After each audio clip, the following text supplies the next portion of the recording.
Hey, what's up, everybody? Welcome to Ill City Tactics, ICT. Gonna do something today. Gonna go over a book that I just finished reading, just a little bit of information about it. I want to put it out there because really I don't see a lot of information about this guy anywhere. He's a little bit mysterious, sort of hard to find anything about him, at least anything of any real essence. Very sparse information even on the internet, and I kind of scoured the internet the last few days and found very little. The book's called Earthy Mysticism by William McNamara. Now, I've read dozens of books on mysticism, and specifically Christian mysticism.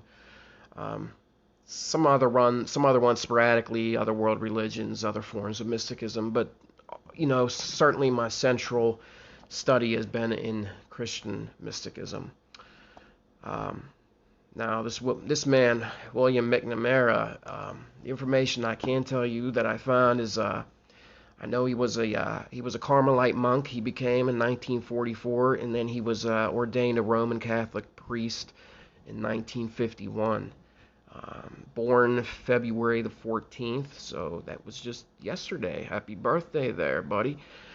1926 in Providence, Rhode Island. I know he had a bachelor's of arts in theology and philosophy, and he had a master's of arts education and psychology. He was the founder of something that was called the Spiritual Life Institute, which he founded in 1960 with a blessing from the Pope. Something that was sort of like a monastery, but sort of its own thing too. I want to say it was sort of just like a spiritual center where you could go and devote a portion of your life, and perhaps all of your life if you wanted, to the study of mysticism and contemplation of the Christian faith. And this was founded in 1960. The first one opened in Ireland, and shortly after that I believe they opened another one in what was Crestone, Colorado. And I know that the one in Crestone closed a couple of years ago, but it existed for about 40 years, which is a pretty good run there. And like I said, it's not a strict monastery in a Carmelite sense, or in really any of the monastic senses. As far as I can tell, it was kind of its own deal. He kind of created. There were men and women allowed to be there, which is certainly not monastic in nature, typically speaking, by any means. Now, I can see that he's wrote at least 4 other books, and there may be more. I don't know. Like I said, it's tough to find a lot of information on this man. Now, the other books were Mystical Passion, a book that was called Christian Mysticism, Earthy Mysticism, The Art of Being Human. So actually 3 other books. But I believe he wrote 5, so I think I may be missing one here. But for all I know, he may have wrote more than that. But this is all I can find thus far on the man. I know he also established something called the Community of Apostolic Hermits. I'm not sure exactly what that consisted of or what they did. I do know that the Spiritual Life Institute grew to a considerable size and maintained that for a number of decades, actually. And like I said, only recently closed in the last several years. William McNamara actually passed away, I know, a few years ago. I believe he spent his last couple of years of his life living in southern Oregon, far out in nature, sort of the middle of nowhere, like as a hermit, and continuing to the very end his contemplation and study of the mystical tradition of Christianity.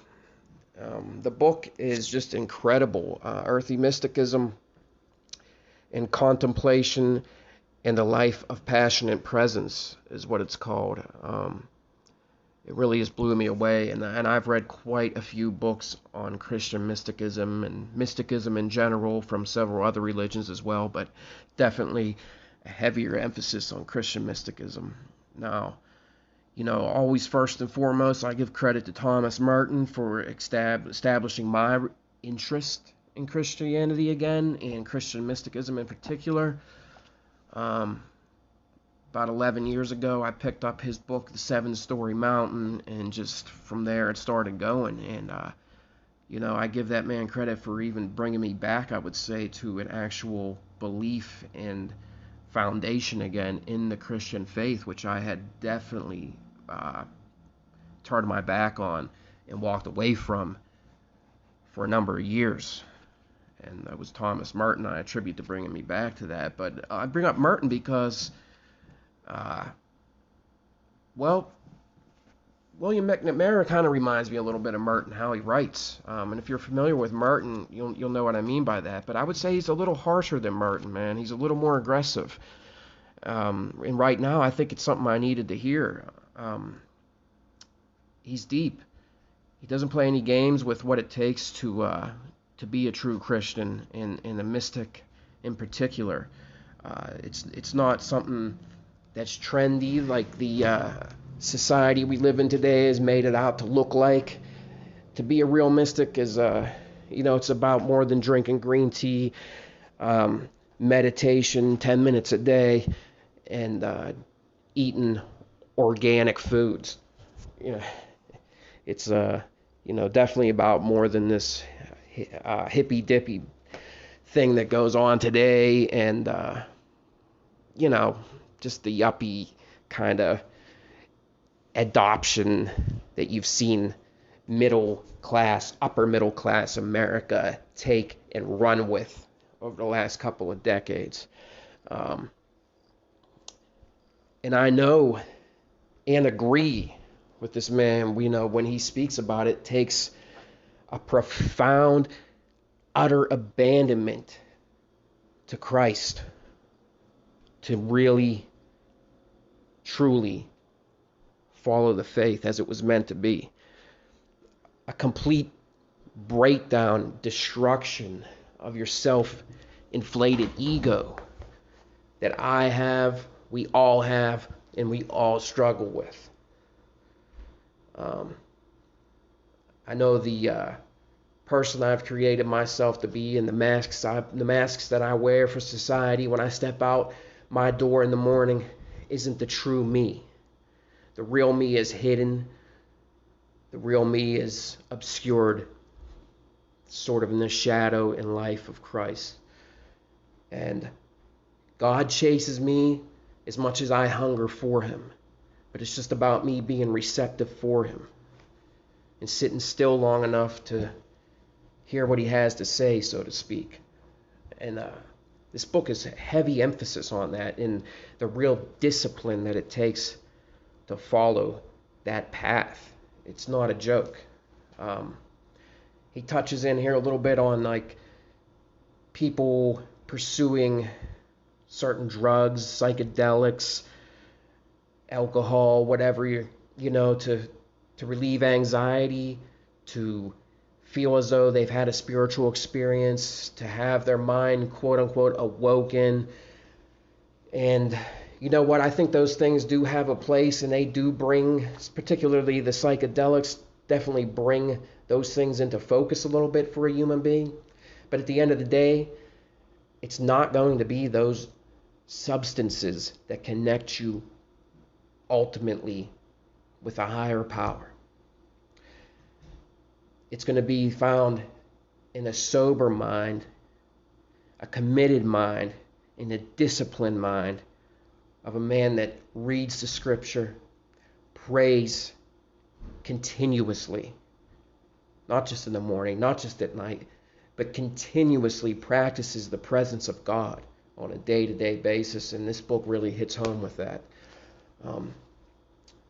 He's not afraid to point out that several other world religions have a mystical background as well that kind of point you in a similar direction.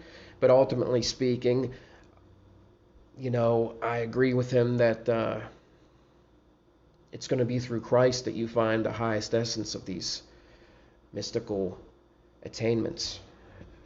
To elevate myself to a higher being and closer to God is kind of like a daily practice that I have to pursue every day, harder and harder. And lately I've been falling back from that.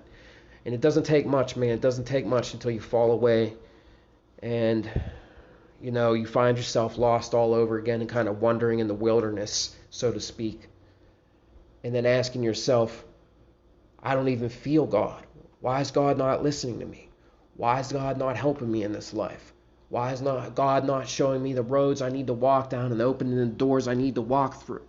But the truth is like, usually during them periods, there's a large part of myself that sort of walked away from and is not listening to the call that God has for me.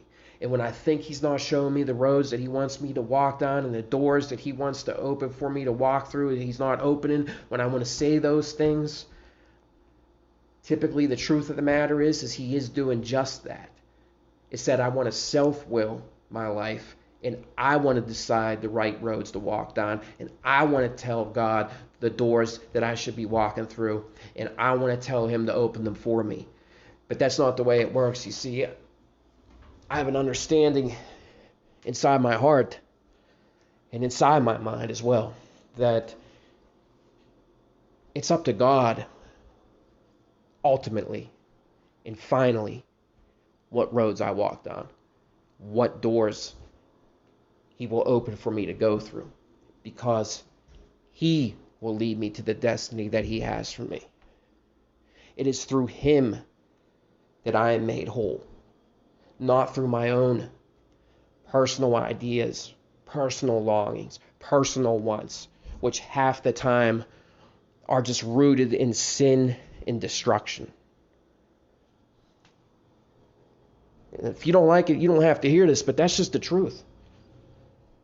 And that's how I know I can relate to people that use substances to fill a void and emptiness that they feel in the center of themselves that cannot be filled. And just for a moment, that substance lies to you good enough to make you think that it's been filled.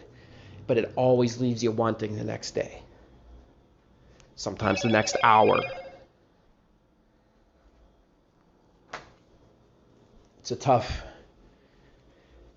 road to be a Christian. And I think it's even harder to be a real Christian contemplative and a mystic. And I don't really claim to be one, because I think if I was, I'd be living my life a lot differently even now. But Earthy Mysticism, this book has kind of reawakened a little bit of desire and hunger for the mystical tradition of Christianity again. And it certainly has encouraged me to start praying and meditating again on a God that I understand is the only essence that will fill that emptiness and void that's inside of me, that lingers like a black hole, that sucks everything in and uses every available pleasure on this earth to the utmost extent, and still leaves me empty time and time again. It's only when I walk close with God, when I pray and meditate, when I work a program, when I stay away from them substances, when I am sober and clean and clear-minded and healthy, it's then I feel a little fulfillment in myself and a little peace and contentment. Anyway, the book is again Earthy Mysticism by William McNamara. I would suggest checking out any of his books. I've only read the one so far. This one that I read is short. I'm not sure of the others. I won't say they're easy reads because they're not, but they're profound and they're meaningful. I'm surprised you don't hear about this man more in the community of, Christian mysticism and Christian contemplation, because I don't see his name coming up a lot, I can tell you that. I'm not sure I've heard of him at all, although I'm pretty sure I have heard of one of his books besides this one. But definitely not somebody's name that's thrown around a lot in that genre, so to speak. I'll list the other books as well in the description here. And other than that, I hope everybody just has a good day and lives in peace, keeps it real. That's all I got for today. Little City Tactics.